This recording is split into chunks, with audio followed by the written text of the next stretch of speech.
Okay, mwanaume yeyote ambaye anatumia kilevi, yani pombe, jua kwamba kuna athari kubwa unaipata baada ya kutumia kilevi hicho. Sawa? Ni kwamba hivi, utapotumia kilevi, alcohol ya aina yoyote, utaenda kuathiri mishipa yako ya damu.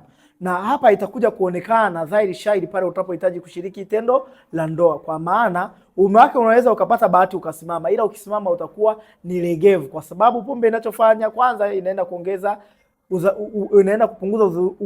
inaenda kupunguza uzalishwaji wa homoni ya kiume ambayo inajulikana kama testosterone homoni. Ila pili, inaenda kuunguza mishipa ya damu, mishipa midogo midogo ya damu. Na kumbuka, uume wako ili usimame unahitaji mishipa midogo midogo ya damu ingize damu kuingia na kutoka. Ingawa wengine huwa wanasema kuwa nikinywa pombe ya aina fulani ndio inanifanya nishiriki vyema tendo la ndoa, ila hiyo ni kwa muda tu. Habari mbaya ni kwamba hivi baada ya muda hiyo haitokuja ikatokea, na utakuwa ukihangaika ukiomba usiku na mchana walau ume wako tu usimame, na hautoweza kusimama. Na wewe kama umepitia hali hiyo, nitafute nami nikupatie tiba zitazoenda kusaidia kuondoa madhara hayo ambayo tayari uko nayo, ila vile vile kusaidia wewe kama mwanaume kushiriki vyema tendo la ndoa.